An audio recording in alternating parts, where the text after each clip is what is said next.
Buenos días a todos. Gracias por asistir a esta sesión donde vamos a abordar un tema crucial para la protección del tejido empresarial y, sobre todo, para aquellos que ocupan posiciones de responsabilidad dentro de una organización.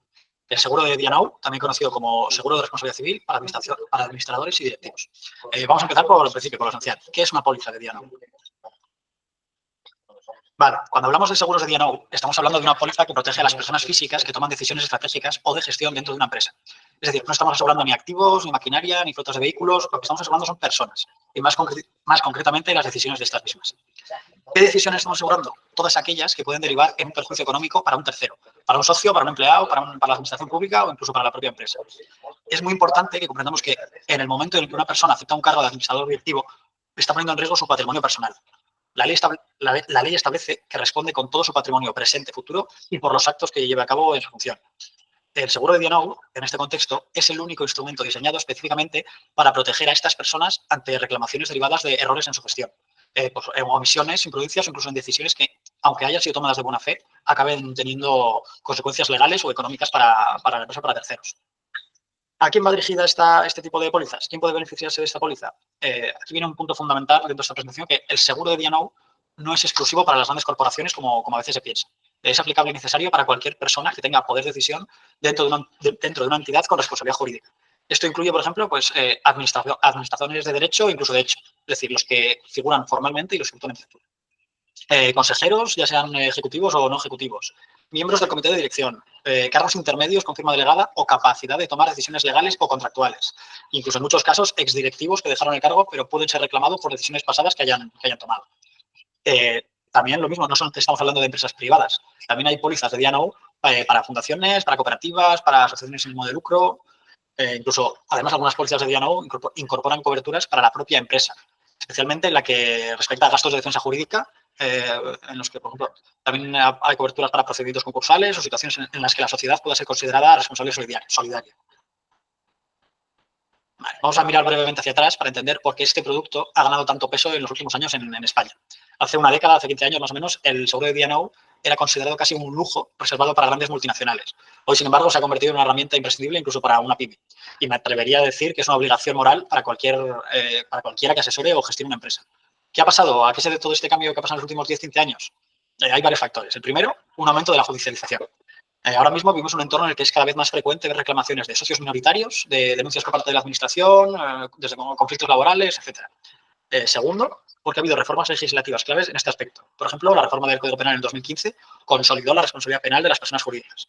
Esto ha hecho que se mire con lupa cómo estos directivos gestionan sus decisiones. Tercero, hay una mayor exigencia de transparencia, sobre todo en aquellas empresas que buscan una financiación, licitaciones o trabajan con inversores.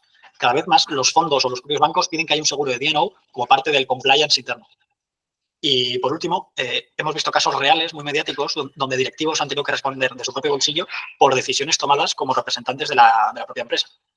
Por todo ello, el D&O ha pasado a formar parte de lo que podríamos llamar la arquitectura básica de protección empresarial. Igual que uno asegura el local o un servidor, también debe asegurar a quien toma las decisiones de la empresa.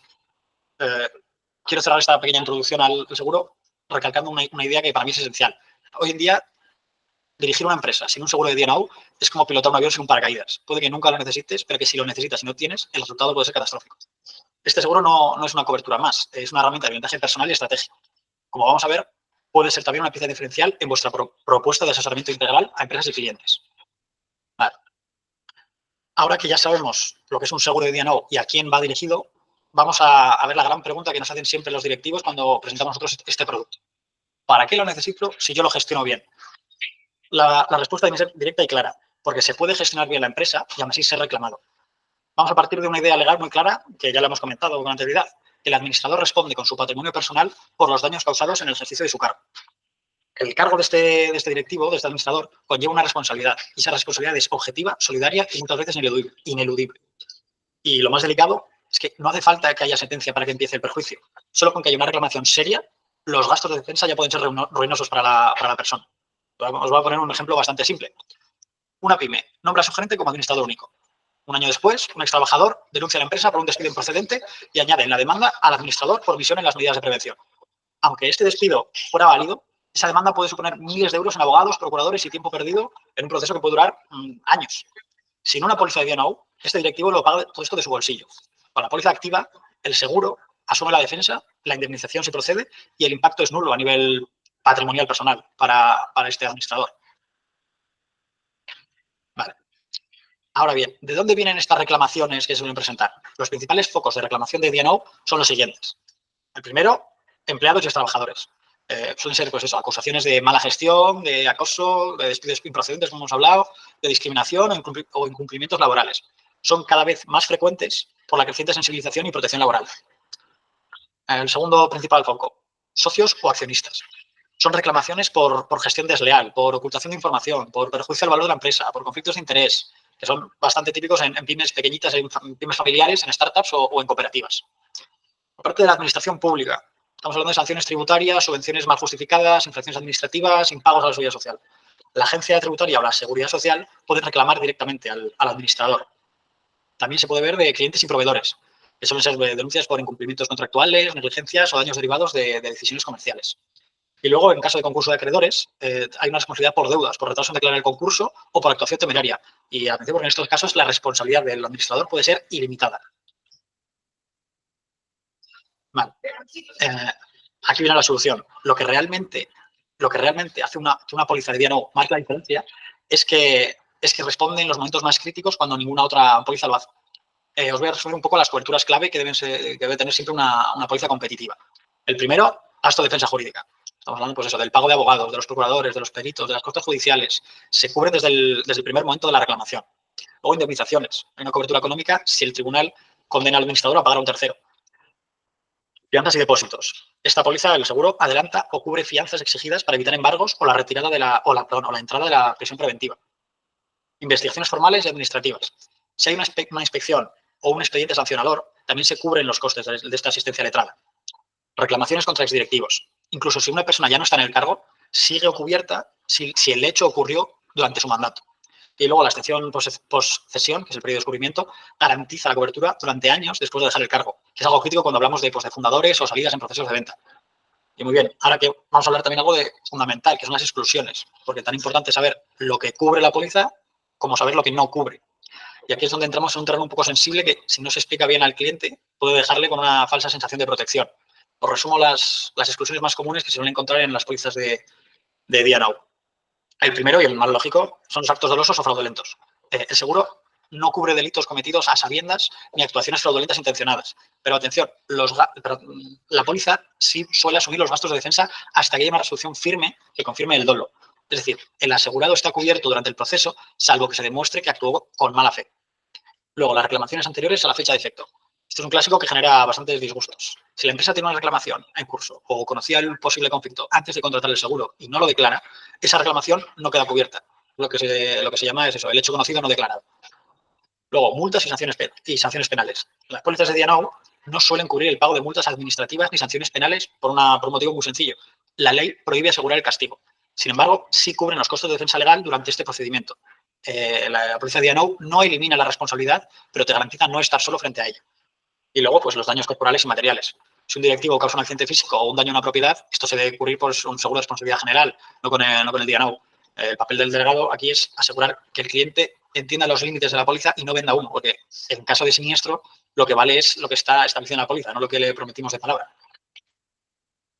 Vale. Llegamos a otra parte fundamental también desde el punto de vista ya comercial o estratégico. ¿A quién se le ofrece una póliza de D&O? ¿Quién es nuestro cliente objetivo real? Y sobre todo, ¿cómo identificamos oportunidades donde el cliente aún no es consciente de que la necesita? Este punto es clave porque, pues, por lo que hemos comentado, el seguro de D&O ya no es solo para grandes empresas, es para organizaciones con estructura, con decisiones, con responsabilidad legal, aunque facturen poco. Entonces, la gran pregunta es, ¿qué tipo de empresa debería tener una póliza de D&O obligatoriamente desde el minuto uno? Obligatoriamente desde un punto de vista personal, vamos. Pues el perfil ideal de este tipo de empresas son cualquier sociedad con órgano de administración, sea unipersonal o colegiado, negocios con empleados y tomas de decisiones que pueden tener impacto laboral o fiscal, entidades que firman contratos relevantes, licitan o reciben subvenciones y, por ejemplo, empresas que están en procesos de crecimiento, búsqueda de financiación o entrada de inversores.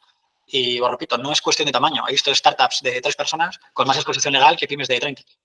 Entonces, en resumen, si hay decisiones que afectan a terceros, hay riesgo. Y si hay riesgo, hay necesidad de diálogo.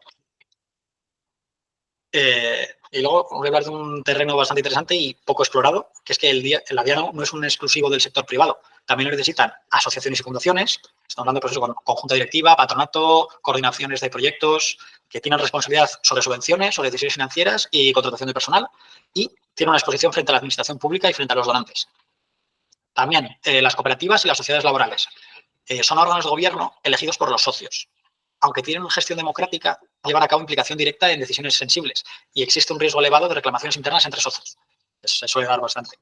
Y por último, las comunidades de bienes o comunidades de propietarios con figuras jurídicas, que en comunidades grandes, con contrataciones y responsabilidad civil, la figura del presidente o gestor puede estar expuesta legalmente. Y aquí os dejo un resumen práctico para que lo tengáis en cuenta para vuestro día a día como comercial. Esta es la checklist rápida de empresas objetivo para pólizas de DNO. Es lo que digo. ¿Tiene administradores, consejeros o altos cargos? Ok. ¿Firma contratos importantes, gestiona personal o fondos públicos? Check. ¿Hay socios minoritarios o estructura societaria compleja? ¿Está en fase de crecimiento, reestructuración o busca inversión? ¿Es una asociación, fundación o cooperativa con decisiones de gran impacto? Si la respuesta a alguna de estas 5 preguntas, bueno, si la respuesta es sí, a 2 o más, es un cliente potencial de DNO y se podría presentar este tipo de seguros al administrador o a la propia empresa. Vamos. Y luego ya, para finalizar, vamos a ver unos casos reales que han ocurrido en España, donde se ha puesto de manifiesto la necesidad de una póliza de DNO con su contexto y con las consecuencias. El primer caso es una activación de la póliza de DNO en una reclamación por prácticas de empleo indebidas. ¿Qué ocurrió en esta empresa? La empleada presenta una demanda contra su empresa y contra su director general, que alega una privación de una oportunidad profesional y vulneración de sus derechos fundamentales. La empleada solicita una indemnización por daños y perjuicios debido a una supuesta discriminación y trato injusto. La empresa notifica el siniestro a la compañía aseguradora de su DNO, solicita la cobertura para los gastos de defensa y la posible indemnización por daño moral. Y entonces la póliza de DNO proporciona cobertura tanto para la defensa del director general como para la empresa, en virtud de las secciones correspondientes a la responsabilidad civil de administradores y directivos y a las prácticas de empleo indebidas. ¿Qué lección sacar de este primer caso? Este caso demuestra cómo una póliza de DNO bien estructurada puede ofrecer una red de seguridad financiera para los directivos y para la empresa en situaciones de reclamaciones por prácticas de empleo indebidas, cubriendo tanto los gastos legales como las posibles indemnizaciones. Y en el segundo caso, que es una reclamación por apropiación indebida y administración desleal, como el contexto, un socio minoritario de una pyme española presenta una querella contra los administradores de la sociedad, acusándolos de apropiación indebida y administración desleal. El demandante alega que los directivos habían utilizado bienes y fondos de la empresa para fines personales, causando un perjuicio económico a la sociedad y a sus socios. Esta querella incluía acusaciones de uso indebido de vehículos de la empresa, un desvío de fondos y aprobación de gastos personales como si fueran corporativos. El socio minoritario lo que hizo fue solicitar una indemnización significativa por los daños ocasionados. Los administradores de la empresa notifican el siniestro a su aseguradora de DNO y solicitan cobertura para los gastos de la defensa y sus posibles indemnizaciones.